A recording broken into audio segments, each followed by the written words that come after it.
Indeed, it is a great pleasure to be speaking at DDP. For those of you who do not know me, my name is Willie Soon. This shall be my 21st straight talks for DDP since 2000. When my first talk in DDP, I have the honor of actually shaking Professor Edward Teller's hand. So that was something very, very special to me. And today I shall speak on a subject of wildfire. It's already sort of outdated. Who's concerned about wildfire now? In any case, I'm putting up this slide mostly for the people who's watching this video. And do try to follow me on Parler, because I'm beginning to try to see that I should do a lot more work, which means I should try my best to communicate what I think I understand. And of course, admit that I'm wrong when I'm wrong. And just trying to put out as much science as I can to explain the issue. On the issue of wildfire, as you can see, it's purely gangsters and all these infantile people talking about science and trying to pretend science. Again, a slide for the video audience is mainly to tell you that please help independent science. I started this series, Science Institute, that we're trying our best to put out independent science. For me personally, it's also having something to do with my professional workplace who would not allow me to do any of this research. So it's a form of crazy censorship that I don't think anybody should stand for. This slide essentially summarizes what I understand about wildfires, right? To understand what the factors and co-forces that is affecting and causing wildfire to keep going and persisting or not, is basically summarized in one chart, so y'all can go home now. The first factor is very clear, is the sun's variation, that I'll show you. And then of course, another one is related to the sun-Earth orbital geometrical condition. And then you can even have factors like asteroid or incoming comets, so we show evidence for that. And then I want to go really, really deep about fires. I mean, we all heard that CO2 is going to cause forest fire, right? But of course, CO2 is your favorite fire extinguisher. But it's actually having to do with oxygen level. So we go back very deep geologic time to understand the origin of wildfires. Obviously, we have lightning. And then we also, the most important one, which I put it in red, is mainly it's all about fuel load, right? It's about biomass available to burn. You ain't got no burn, no biomass, nothing would happen. You can have arson, you can have Michael Mann, you can have all of this. It will not burn, Michael Mann. And then animal grazing, that's one of the amazing factors that there is strong evidence for. And then of course, climate is clearly one of the co-factors, isn't it, right? Rainfall and temperature. But they are not the primary factors in a lot of sense. And then finally, man. Man has come along a long, long way. We are really able to affect everything that we see around us, at least our nearby small scale, local and regional environment. So through land use, the soil condition, control, uncontrolled burning, and obviously arson. So the only question we have for those who want to keep promoting this crazy alarmism on CO2 causing wildfire is basically, where is the CO2 playing in this picture? So there's a free advice on wildfire by a very, very smart man, which is one of our friends, and he was previously spoke at DDP twice. His name is Willie Soon. And I think he put up two very nice, simple equations. One of them, if you have cold weather plus fuel plus arsonists, obviously you will get some fire.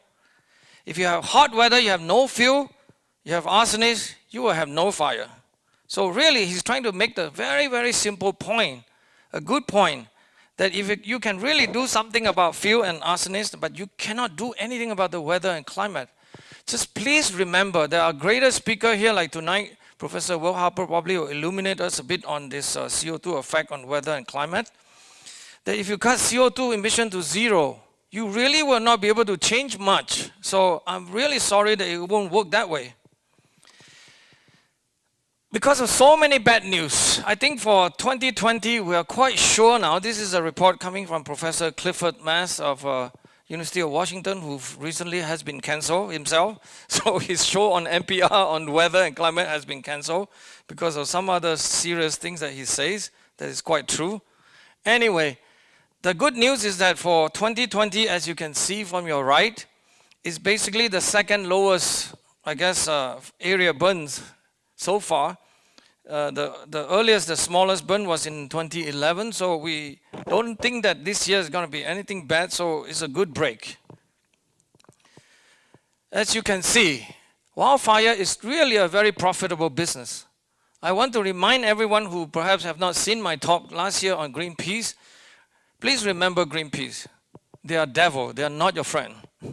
They are, of course, have propaganda on Greenpeace in Korea, in Korean language. But I like to remind you that this is a very interesting fire map, satellite fire maps. Notice that all the tiny little red dots, those are mean wildfire occurrences in North Korea. And is it really global warming in North Korea causing all this wildfire? Obviously not, right? So please tell the Supreme Leader Kim for this stuff. Let's have a little lemonade to make sure that we're cool and ready to go. By the way, I saw this in the Atomic Nuclear Bomb Museum yesterday or day before. Another thing that one has to be really cautious these days is that all the photographs that you see, quite a lot of it, especially those that are coming from the celebrities, are all fake photos, okay? They're all made up. They even dare to set up those kind of conditions in order to take pictures. So see if they care so much about people and life. So one of this picture that is tweeted by Leonardo DiCaprio, you all know, right? The famous global warming scientist and UN representative is actually fake photo. Of course, he is one of those who actually promote that we have only 0.5 seconds left, right? It's too late, so better start doing something about this. Where he himself is the #1 producer of CO2 over the whole village or something, bigger than anyone else. That's the kind of sacrifice he's not willing to take. And then you have photo like this. Notice the two tiny little deer that look very emotional. I'm just trying to point to the fact that this is all about emotion, had nothing to do with facts. Because they're very afraid of facts, actually. And then Emmanuel Macron, you can see the French president.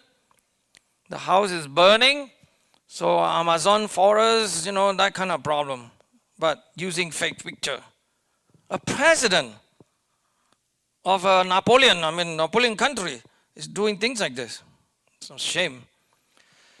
But it is a fact. Even IPCC models have not predicted any dying of Amazon forest. When it comes down to actually trying to figure out if they actually, it's predicting any climate change, doing any large-scale forest loss, they actually didn't have any proper prediction. They are saying the opposite, that the forest should get wetter in the Amazon, according to their computer climate model.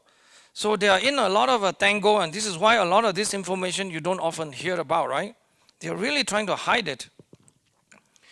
And then you have this fact that they got caught. You all know the world famous wildfires group called World Wildlife Federation that have that symbol of a panda. They pay $70,000 to activists to set fire in Amazon forest, right? And they all got arrested. But you all want to know who paid them. That's the question. Indeed, you really don't need any natural fire if you got World Wildlife Fund and Leonardo DiCaprio.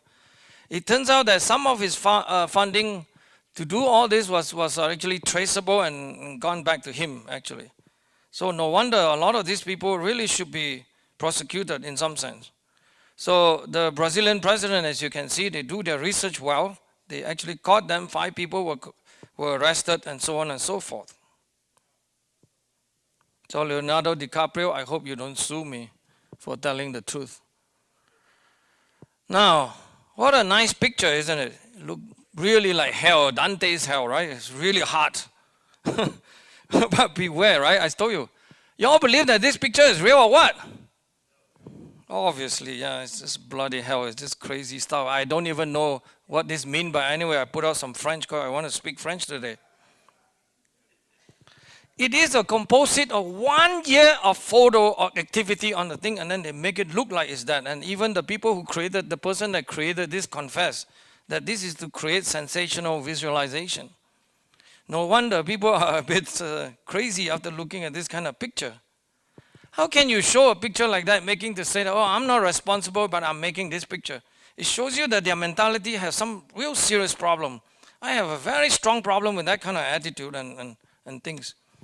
That's why I try to tell my son, yeah, you can try to learn more graphics. It's just no use, actually, nonsense. And then we have, of course, the great president of the United States that trying to meddle in the politics of Australia and global warming. So we have catastrophic fires in Australia. It's very real and very urgent consequences, so we have to pay attention. And guess what he can propose? Not cleaning up the forest, not cleaning up the excessive biomass we have around, but reduce CO2. It works, trust me. Oh, of course, Bernie Sanders. This is actually a bit old of a quote, but this is before he was a contender. So he was very unhappy with ExxonMobil, but ExxonMobil ain't our friend either, so I always have to remember that. So yeah, you know, he's not happy. Australians are not happy because our houses are burning. So this one actually I haven't checked the photo. It may be real or maybe not, but I kind of don't trust it, but looks real. It's dramatic, but it happened. This 2019-2020 wildfire in Australia is unusual in the sense that it's mostly in a populated area. Okay, as you know, it's basically New South Wales and Victoria on the basically southeast coast of Australia, right? But all you need is one data to try to understand the context. If you collect the last 10 largest wildfire burn, top 10 in Australia, that is over 1 million acres, you will see that there's nowhere close to being alarmist, right? You just couldn't be doing that kind of a story if you just look at this one chart. And all you need is just also to go to Wikipedia, by the way, to get this data. This is actually quite good data, by the way. You can see the largest one is almost like 290,000 acres, in million acres in 1974 and 75 wildfire in Australia. And then all you need is just open up any of this literature, you search, you look for how wildfire happened in the last quaternary, so 2.6 million years, but here you basically focus on time in which the last, I would say 80,000 years or so. The graph is going up and down, but mainly there are charcoal evidence that you can study for the wild bush fire in Australia. But every single time you have this, what you call the Dansgaard-Oshger warming event, you actually tends to have less intense wildfire, okay? It's just the opposite of what everybody is saying. And by the way, I forgot that really I want to acknowledge the Professor Fred Singer, who is our dear friend. And he, of course, with also Avery, right? Dennis Avery, who produced a very, very readable book on this topic. I think it's about non-stoppable global warming or something, 1,500 years, every 1,500 years. And then evidence is quite clear, by the way. I have collected almost 1,000 slides. I hope I didn't show you all of this. But anybody wants to learn more about this, I try to make it as easy to understand as possible, and I don't want to spend time polishing, so you are not supposed to read all of this. Mainly the headline will be useful for you. And here I simply want to point to another evidence that just came out and published in a journal, and talking about South Africa. About South Africa, where during the last glacial maximum, when it's the coldest time, it's mainly that you have enough of a growth and biomass that during the summer season, where the temperature in the south was 3 to 4 degrees warmer, and you have some 10 times stronger bushfire during last glacial maximum. And in Australia, you can see this whole topic has been politicized from day zero, right? It's now they are actually attacking the logging people. They are saying that basically that if you're logging, oh, you know what, you're gonna reduce biodiversity. You got to stop logging and all this stuff. I mean, it all doesn't make sense. By the way, logging is good to reduce forest fire, isn't it? So they are beginning to talk about things like that. The next order of business, maybe the wool industry will cause for few fires, right? This is having to do with PETA and all those guys. PETA who love animals. And like as if we don't love animals. Anyway, wildfire management by arsonists. So what happened in Australia mostly? It's actually arson, a lot of arson activities. And here you have evidence that the police caught about 68 people, right, in New South Wales. And also in the area of, in Tasmania and all those different states in Australia, that they caught all of them. Yeah, they really caught the guy, and this guy had a mug shot, so he looked pretty good, and he's the kind of crazy people who do this kind of stuff, right? This is the stuff that you are able to control, isn't it? But I think the most important thing that the Australian fail completely is because of all these environmentalists. Doesn't allow them to clear the biomass. I mean, that one evidence is quite strong, which I'll show you next. But being an arsonist is a very old subject. One of the most famous arsonists is, of course, Henry David Thoreau. We live in Massachusetts, so we know the Warden Pond. We've been there a few times. A very pretty place. He is actually one of the well-known arsonists. He actually said that at first, when he set fire on the forest, he felt guilty. This is how men deal with the environment, right? We need to clear some forest land so that we can farm, we can do stuff, right? And he said, well, he finally equate this his own forest burning to, of course, lightning and natural events. And then finally, let's go to Professor Michael Mann, who you need to watch what he say. Oops.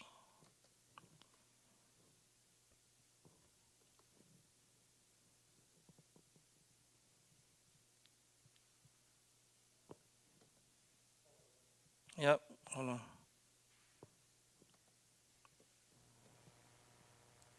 I need to click it.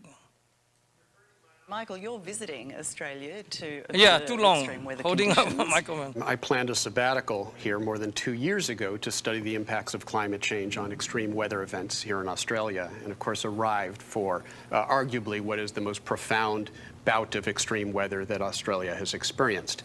When you turn the entire continent, or large parts of it, into a tinderbox, it's all emotional there's really pictures. no amount of fire suppression or backburning that's going to get you out of the problem. People ask me, is this a new normal for Australia?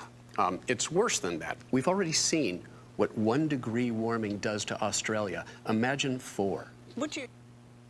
Well, imagine 4. We won't argue about those numbers, and those numbers should be left, continue to be studied, but we know the number ain't gonna be 4. Anyway, so this is another quote from Roger Pielke Jr., one of those people who actually study this issue quite a bit, and calling out on Michael Mann's audacity to go to a foreign country and then start this kind of hyper-partisan media campaign, calling the Prime Minister to be fired, and then accuse the public of being too stupid to connect the dot, right guys? Australians are all stupid according to Michael Mann, that you don't know that the forest fire was caused by global warming by CO2. Indeed, I want to remind Michael Mann that he forgot to show this plot. All you need is to look at this plot. How are you going to make your case if you actually honestly show people this?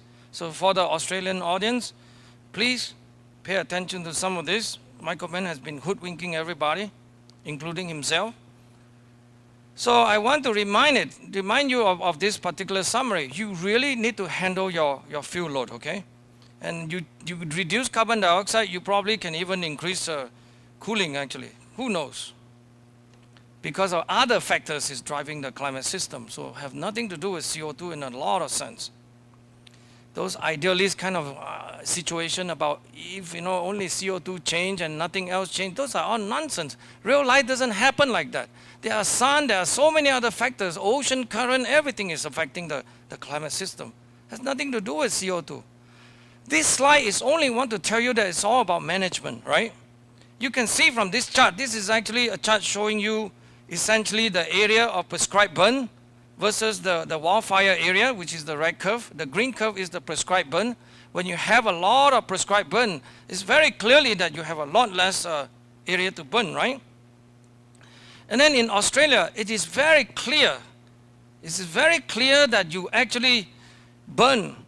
Well, you're supposed to burn 20 times more of your land to be able to manage, to reduce the whole thing. So this is a very clever blogger from Australia, Joe Nova, asked the question, how many solar panels would it take to stop those houses from burning down, right?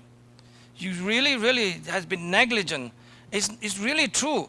This 2019 fire season and 2020 fire season in Australia is really tragic in a lot of sense because a lot of people already knew this. This is actually stuff that from October of 2019 where there was already enough warning really warning that there's really extreme fuel load in the Victoria state. And no one was doing anything about it, right? Foresters are not stupid, put it this way. They have their job, they have their duty. But of course, all the politicians and all this public are just continue to be playing dumb on this topic. And then they're all afraid of this. In fact, they even put people out of business, or they actually arrest people when they try to clear some of the load around their own homes. So there are actually documented many cases like that. But the serious problem about the only real solution, we're all interested in solution, right? Men really have to coexist with what you call our local environment. The only solution to a lot of this problem is really not more chit-chat. It's to be able to allow us to do this low-intensity fire burn, okay? This is the situation at least analyzed very well for Australia, and all we need to do is do some of that, right? But yet we're not allowed to do it. All they want to do is reduce CO2. I really got a big headache from that kind of attitude. So you can see fire will keep burning. Now we move on to the famous state of California. And this is just a real contrast of a number that in Western Australia, the forested area and the biomass is very well maintained, in the sense that in Western Australia, 8% of the forested area are actually controlled, prescribed. And then there's only 0.2% in California. So you can provide that contrast to see the problem that is building up in California, and also a lot of the California situation. You can see that 2017, our own NOAA, our US government agency, is trying to tell us that we should have fewer control burn. Wait till the fire burns in their own house, and let's see what they're going to do about it. And then, yeah, they are promoting, you shouldn't have, you should let the fire burn because you're going to promote more diversity and ecology, all those other stuff. And now they're playing dumb on this topic. Here's some data on timber harvesting in Australia, in California. Has been down 80% in 60 years. We're no longer allowed to do any of those things that we're supposed to do. Okay? And then they are surprised when we have wildfire. Of course, one could not avoid frogs. I mean, frogs is a very important species, so because of frogs, we cannot prescribe burn. So that kind of evidence, one after another. So that's the only picture I have for that kind of problem. It's death is all they're looking for. Here, and then, of course, they always have peer review paper, a lot of peer review paper. They're basically peer review. Of course, some of you who may not know, the system of climate science now is utterly disgusting, to put it this way. That they have, of course, paper like that coming out, and then that's when they actually amplified it through the media, and then that really becoming total dogma. I mean, if you were to ask me, it's all not crazy stuff. So they can show you graph like this from 1975, 72 until 2008, and then they show you different month of the year, and then they show you the burning statistics in California. And then they say because of that, you have a lot more future wildfire, because the trend seems to be keep going up. They forgot that if you keep burning, you're going to run out of the fuel biomass to keep burning them. What kind of statistics is this? So they use statistics, so they're very nicely producing gobbledygook like that, chart like that, statistical correlation. So here they say that, in California, most of the wildfire is controlled by the daily high temperature maximum for the month of basically spring to around fall. And that's, you show a statistical correlation, and therefore you have more wildfire in the future using all this climate model projection. Very, very nice. I mean, that's the kind of peer review paper we see just about every single day. You get this kind of paper. Except I say that it's all baloney, right? Junk, really. You can even see the Godzilla in the sky, yeah, if you were to keep doing that. Be very careful. So now I want to just mention a bit about what you actually understand about what they do in the climate model, right? So this is a slide coming from Chris Ransach, a professional engineer from Michigan. He's actually a very, very smart guy, spending his time analyzing some data. So he clearly pointed out that there is a clear myth that this UN IPCC report have any good science at all, right? It's basically, you can see the emphasis is always on model rather than actually evidence and data. So they really got their their science backward all the time, okay, all the time. And even the measurement, they dare to change the data so you can really, really know that what you're up to. So this is a very good and profound statement, actually. I highlighted in red. If you ask the question of number of publications quantifying CO2 radiative forcing using the last 4 satellite launch, what is the number? 0, right? So we're not learning any, we're not having any good science at all, indeed.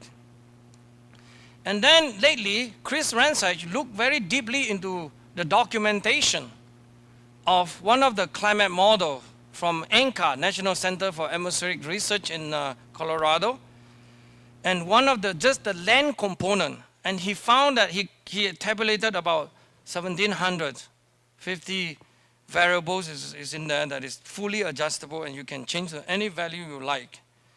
To be more concrete, he actually looked into the wildfire model, so there's about 220 parameters in there to adjust in the whole thing. So I guess we all can trust a climate model to do any prediction on wildfire, can we? Should we? Perhaps not, right? It's GIGO essentially. So it's one of this symbolism that I think is good and apt to summarize about what climate model could actually do for us.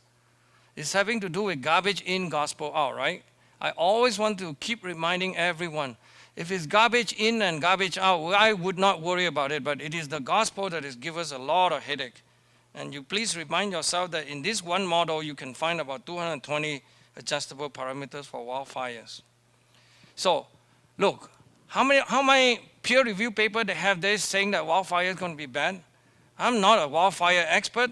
I took his data from the temperature of the March to October temperature of California, and I look at it, and then I put my estimate of the solar irradiance. I think even that could beat the climate model in a lot of sense. So empirical study, I think, has a lot of place to stay in this study of the climate, because there's just too many variables that we haven't been able to account for. So indeed, my exploding brain, this is actual brain. They found brain tissue in this Vesuvius sediment that they collected. Well, now we got another famous prophet by the name of Greta Thunberg. You all know about Greta Thunberg, right? This Swedish young lady. She's actually going to be 18 years old very soon, so all bets are off, so we can start criticizing her. People have been accusing me for bullying, for talking a little bit about her. She said the number don't lie, the science is so clear, but she's just only reading headline and all that stuff, you know. This is part of the normal cycle. They don't know what they're talking about. So I guess I don't know what I'm talking about. Except when we look into the evidence where she got this statement is from Hindustan Times, who talk about, you know, when you have wildfires, you have exposure of this PM 2.5. We have some expert here, Bob Phelan and Jim Armstrong and Steve Malloy and many, many of you guys who know a lot more of this subject, and saying that it's going to cause harm. And guess what? It's all true, because the paper was published in Lancet, the world's greatest journal, with the highest impact factors. And this is the kind of stuff they do that is very damaging, right? So they have paper like this. Except that, you know, every single time they say that, you please look into the result. What does it mean? So actually, I look into this. This paper produced a map like this. It's talking about the difference between 2015 to 2018 and then 2001 to 2004. The measure of the, what you call, exposure to this PM 2.5, okay? And they measure in a very strange unit, person days exposed, to emphasize the population number. And the graph, as you can see already, the highest one is always in China and India. World famous place for wildfire, don't you think? I mean, these people are putting out gobbledygook. I mean, these are the world prestigious, World Health Organization, all this other stuff. Putting out junk after junk after junk after junk. It's really a bit very sad, because I know many of us try so many years to try to debunk this, and pointing graph like this, it seems to have no effect. How come nobody wants to look at this graph? Tell me, what is wrong with this? This is completely a baloney kind of graph, and we let them get away with it again and again and again. So for that, she got the Person of the Year award, so thank you very much, Greta. Of course, the logger got very, very happy, and so they carved "How dare you" in the forest for this one. But she has a bigger title than that. What do you think? Amazon is not good enough for her. She's Jesus. Don't you know that? Oh, they're equating her to Jesus, and it's really mentally distorted people. Of course, she hooked up with AOC, as you know. And they're going to propose Green New Deal to solve all this problem, especially wildfire, because it's a hot topic now. Tomorrow will be the, I guess, sliced back, unsliced bread, you know. Or actually, the latest one from my good friend, Professor David Legate, who cannot be here today. He was supposed to be here, but he has other important duties. That he sent me a thing about what you call global warming causing child prostitution. Mark Morano would know about that one. So this is one of the things about what the great state of California is doing. The first electric fire engines in North America. For that, let's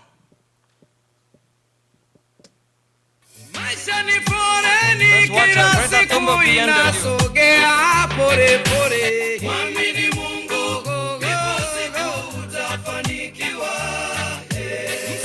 I want to play drums. I always want to play drums.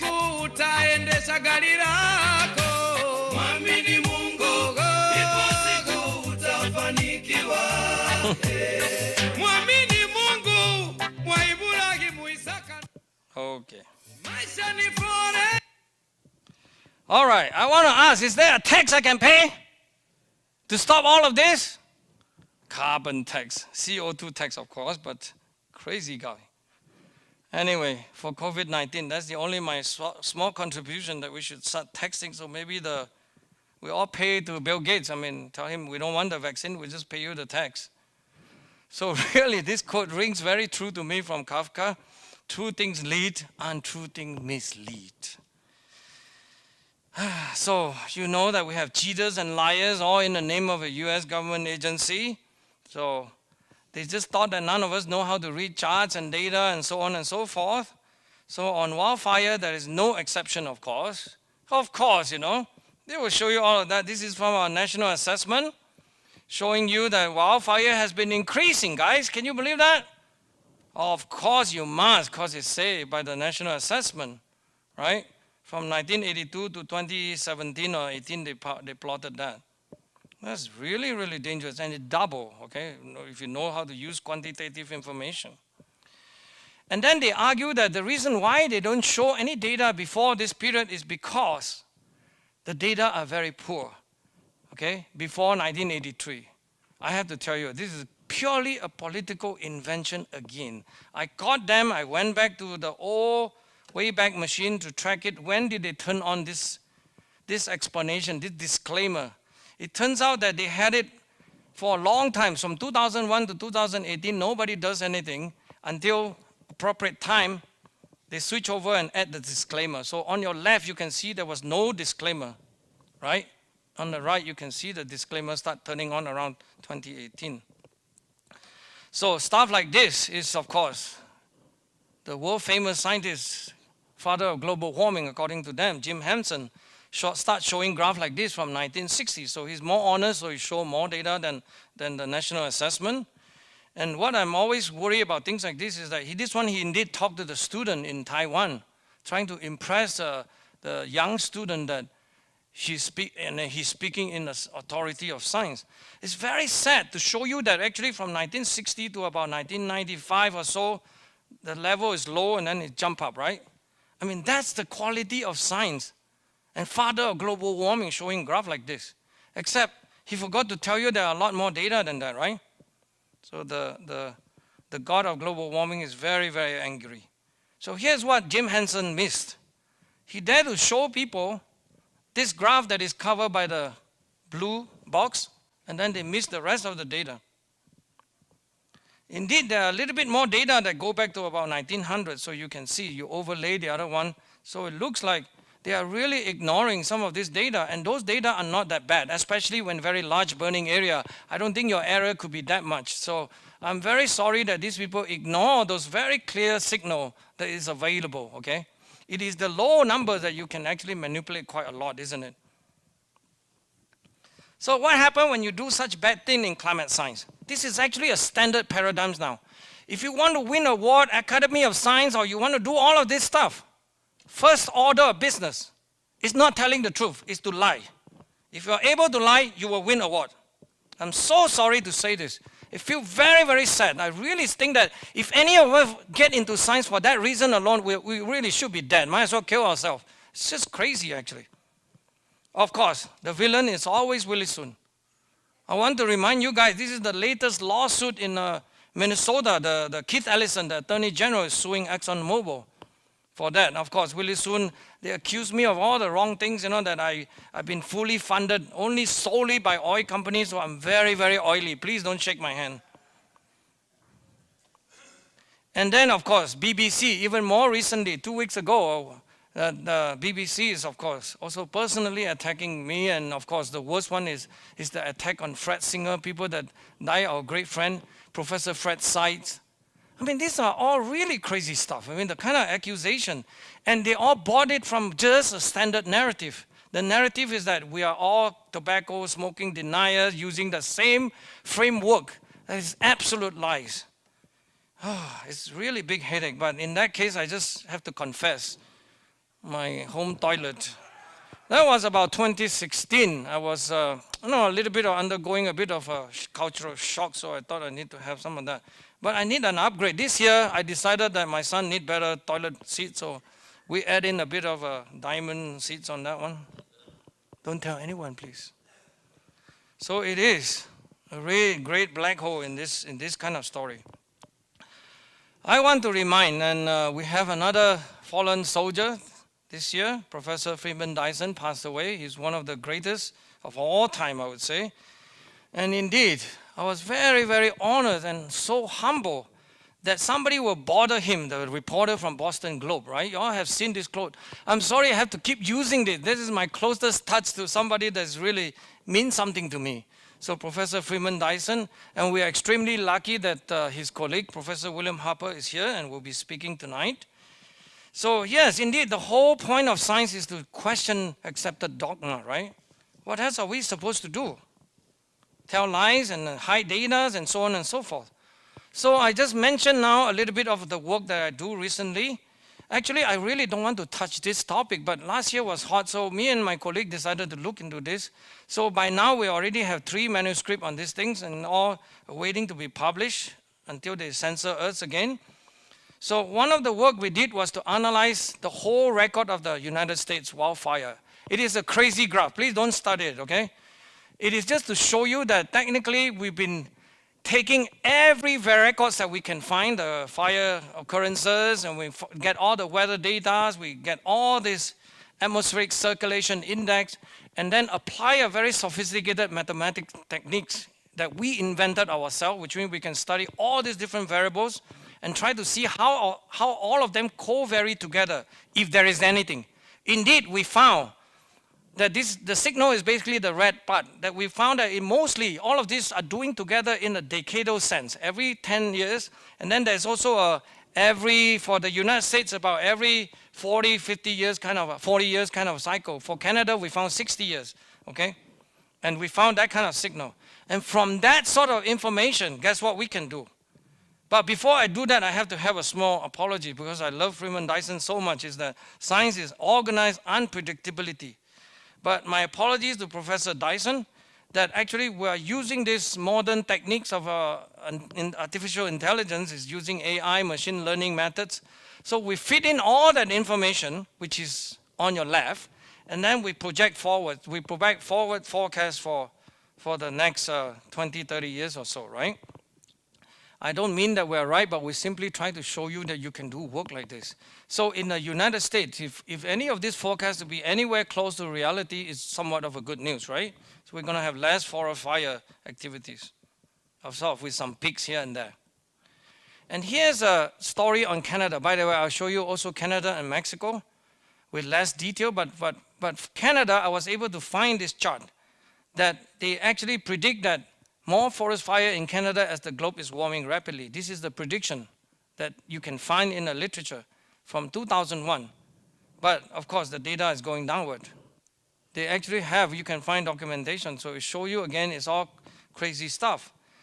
And here's the same story for Canada, doing all these different multivariable study. It's not a correlation study, it's a very sophisticated signal processing methods that we invented with my colleague from Mexico by the name of Victor Velasco. This man ought to be remembered for his contribution. So we work, and then we did that also from Canada. As you can see, Canada has some very large 60-year cycle, and then a lot of these 10-year cycles. And then the future for Canada is slightly worse in the sense that it's going to have some higher peak, more activity after it dropped down significantly. That's the one that you see that the prediction was going up, so Canadian forest fire. That's why they're very quiet in Canada. If the data are anywhere close, they're going to start shouting, fire, fire, fire, right? And here's information for Mexico. So we do all that. Mexico have much shorter, a little bit shorter data. So the data start in 1970. So we don't have enough information to do longer forecasts, so on and so forth. I don't know why this graph was there, by the way. So, all right, now I'm going to talk a little bit more about some evidence on variability, okay, of fires and fire regime. The first thing to remember in the United States is that if you look at this graph, these statistics, over 21 years period, the most recent period, 84% of the wildfire in the United States were caused by human, okay? That's the statistics. And if you look at this, comparing man, which is the red shades, versus the blue shades, which is the lightning activity. But again, all numbers are important, right? You have to remember, so how large or how small is the acreage of area burned by wildfire in the United States? Oh, it's a little bit more than golf course and airports area. So you can see the area pointed out by wildfires, which is right here, right? And then airports, you know, and then other activities that humans do are much, much, much larger representation. And then it is also well documented that has been decline in global burn area driven all by man's activity in some sense, because you can try to get information like this. So the largest man-made factors in terms of this causing reduced global burn area is from agricultural expansion, right? And you can have data like this clearly show you that your human impact factors is much, much larger compared to climate, for example. So over time, indeed, carbon dioxide has been increasing, which is the blue curve. And then the global burn area in terms of millions kilometers square has been really systematically going down. That is the fact. And then you can also look at some even older data. This is the wildfire occurrences in Western North America for 400 years. You can see the period where you started to have livestock grazing. So remember, large animals can also help us in some sense, right? Eating all the smaller shrubs and all that. Of course, they're not going to eat forests. But there are data, there are information on that. Large animal really can help reduce impact of fires, right? These are for the ranchers and so on and so forth, you can see. They're actually contributing. Evidence like this in Southwest USA, Northern Australia, or even South Africa, that these are evidence that clearly show you that the large animal could substantially help in that sense, grazing. So that's another factor that one should remember. So in the sense of total dominance by human on the fire issue, I really like this quote. For the future, your task is not to foresee it, but to enable it, right? So there is a lot of human ability to control some of this thing. Now let me get quickly to the geological context. You can see that wildfire, by the way, it never happened throughout the Earth history, right, of 4.5 billion years, right? It only started about 420 million and 430 million years ago. So the three key triangles for the fire's physics or chemistry is basically fuel load, vegetation. For the basic fire fundamentals, is basically oxygen and heat and then fuel. For the environment factors, it will be topography and weather. For the paleo fires, you have vegetation, of course, atmosphere, and then condition, and then climate. And this is the estimate of the oxygen level in the Earth's atmosphere from 3.8 billion years ago. As you can see, only when the oxygen level reach, let's say, about 15% concentration, that you will be able to sustain the wildfires, okay? And this is the evidence. The data shows you that. There is another very intense study showing you that previously we think that you only need 12%, but they change it to about 15%. So here's the study I want to show you, but you can see some of this evidence of burn plants and char elements, and they found this in study of geology is always very, very interesting. But this is the stuff that predicted that the lower limit for CO2 to sustain any combustion is not 12%, it's about 15%. And this is based on experimental work like this to show you that even at 14%, you couldn't get the background to be warmer than 500 degrees, which is the hot plate that they use. But only for 15% that you can sustain. So you can see from this graph, if it's very low, you won't sustain that. When you reach something like 17, that you will be able to do this. Of course, if you have even more CO2, here's the next evidence. When you have, let's say, during the time of early to mid-Jurassic, here's another paper saying that O2 level is about 29%. There you can really, really find this coordination between the Sun-Earth orbit. So this is about a condition in which that it depends on where your perihelion time between the Earth's nearest distance to the Sun is compared to the rest of it, to the precession cycle.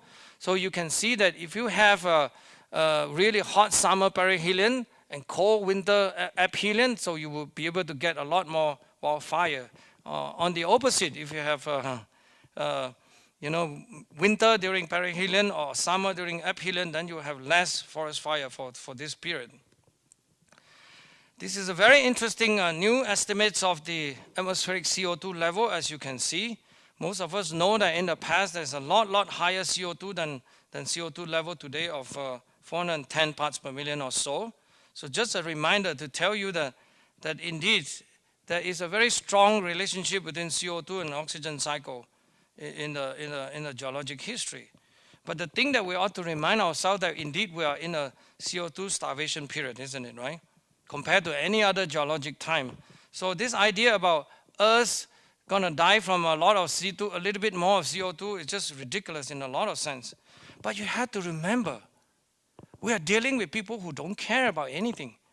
This is the kind of chart that should give you a pause. Instead of focusing on the positive aspect, they say that, look, more CO2 gonna give you more poison ivy. And then when I show this, they say, okay, you are lying because you're not showing poison ivy. I don't want to defend that, by the way. I refuse to defend any of that nonsense, okay? And I want to remind you, this person ought to be remembered. Paul Epstein, his name. They were at Harvard School of Public Health. I want to tell you how much our government is paying for this kind of experiment. Growing ragweed in the lab. This is a paper produced in 2002, but I just want to remind you, do you need to study this? Paid by NSF, NASA, and NOAA grant, okay? I don't know how many more grants they need to produce this nonsense, right? All they want to do is that connect global warming to public health. Therefore, they are in.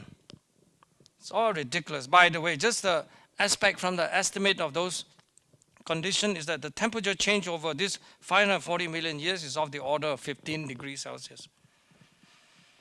And it's quite large in a lot of sense. There's no other forces except geological forces could do this. So part 2. Little strange ice formation in the coast of Finland is very interesting. Nature can do all sorts of things. No, not alien producing this, by the way. This is a new paper produced by a group of friends from the Institute of Earth Sciences at Xi'an, where I was a visitor. And I continue to work with folks from there, especially Professor Yixing An from there. And they just produced this 2.6 million years wildfires record. It's from a region in the deserts, and the data you focus on is the middle panel. It's very busy, it's going up and down, but the main idea there is that they found is that you have more high intensity wildfire during dry glacial period where you have enough fuel loads. So always produce that systematically over 2.6 million years, okay? In California, you clearly have also this orbital effects evidence.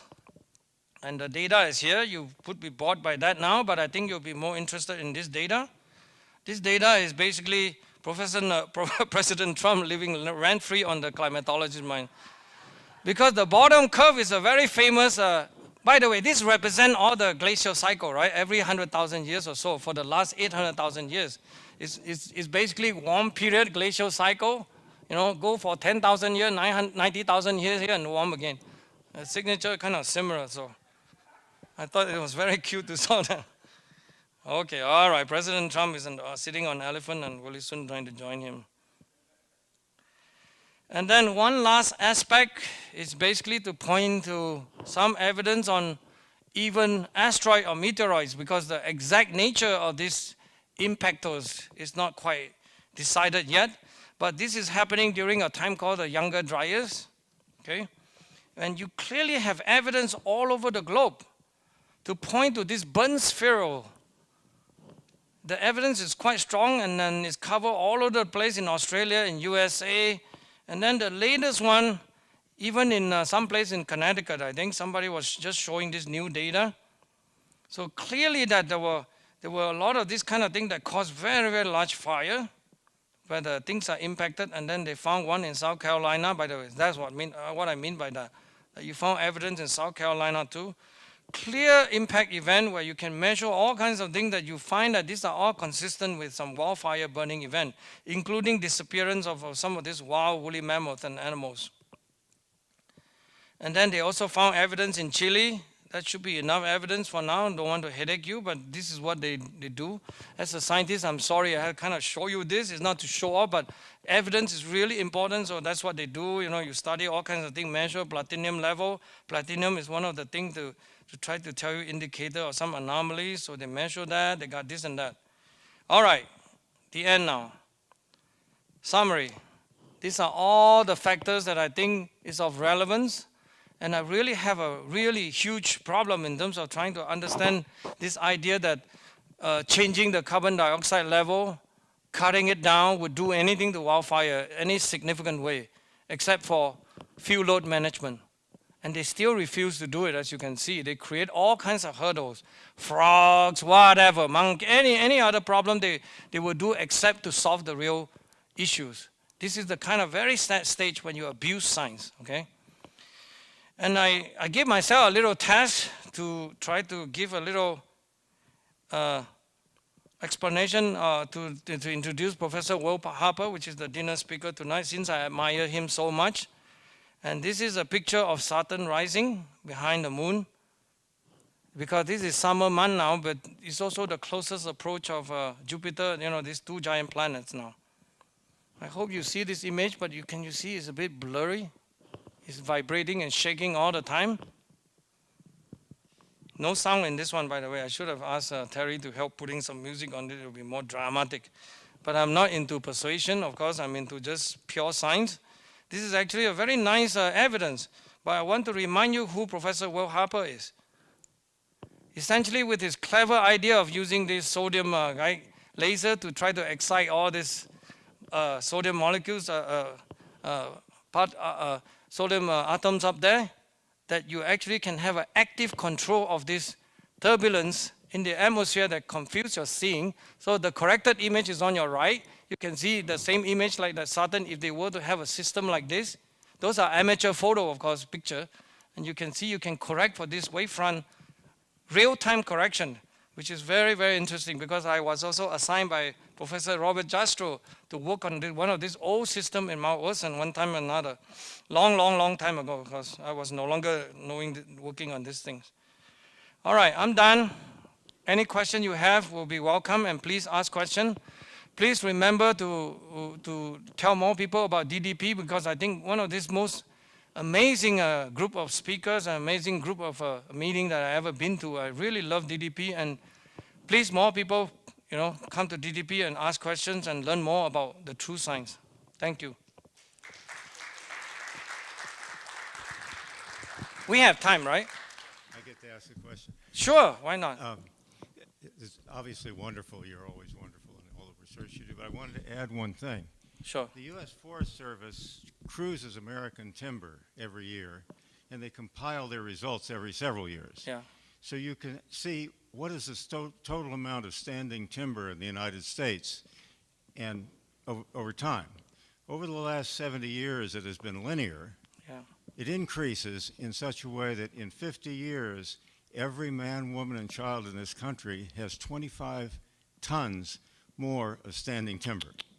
So the amount of timber in the United States during the period that this has been done, the last 70 years, has increased by 50%. That means if you're worried about CO2, each of us has sequestered 25 tons of timber worth of CO2, and if you're worried about the health of the forest, that's silly. Yeah. 25, every one of us, man, woman, and child, has 25 tons more of standing softwood and hardwood timber than we did 50 years ago. I think it's an addition to your... Pay attention, Ben and Franklin. Number. Remember that. These numbers are important. Willie, that was a fantastic talk. I wanted to know if you have any suggestions on how to get your message out to the younger people that are now being influenced by that great climate change expert AOC. Is there any way that we can get this message to the young people? Well, the straight answer is that I've been trying. As you can see, I shamelessly now even go on social media using Parler. I don't trust Twitter, I don't trust Facebook. I never like to do this, but I also now doing that. And one of the things that we just did was about a month ago, we were at the summer camp called Camp Constitution. And we have that specifically for kids. We actually, my son participated in one of these projects that actually invited writing a letter to Greta Thunberg. Of course, they will ignore it, but we try. But I really think that it's true. It's very true. Even our crowd was smaller, or very small. I mean, a lot of this. We hope sometimes some of the video will be watched by people. I do want to remind the audience, I know I'm a very complicated kind of thing, showing all kinds of crazy stuff. This is intent, trying to force you to learn something, and also please watch it over to try to understand. I may have said some wrong thing, but I will correct myself if you have question. But the whole slide there is for you to study. So please ask me, the slide is freely available. Everybody should study them a little bit in terms of the numbers. You know, obviously I'll miss a lot of point. I think you are right. The kid situation will be my passion. I vow to really do as best as I can to make sure that the younger generation are not completely corrupted. And the other day, my son participated in this project that is guided by Debbie Bachi-Kalupe, who was here a year or two ago. She couldn't come today, but she guided that project. And then I asked some friends for donating money to encourage some of the kids. Joe gave $1,000 or something. Many of you gave money. I really appreciate that. I mean, I think we all need to chip in a little bit just to help out. Like the latest one is like, although I have a lot of problems, but I tell you, help Professor Peter Reid to win the lawsuit case in Australia, for example. Those will be a big kind of a nuclear bomb back on them, because these people are really wrong, what they're doing. They're firing professorship out of no reason, bad reason, for just telling the truth, challenging the science, and they won't debate. They're just doing all kinds of these dirty tricks. It's so obvious in your plain eyesight they dare to do it. And you yourself, of course, is one of the great heroes who fought this battle. But for the kids, I agree with you, we really should have another small component, perhaps the DDP kind of school project, you know, like homeschool, right? R. Robinson's homeschool project, that kind of stuff. Anyway, I may have said too many things that is not quite good. More question? You're scared of me? Oh, please don't be, come on. Okay, maybe that's enough, thank you.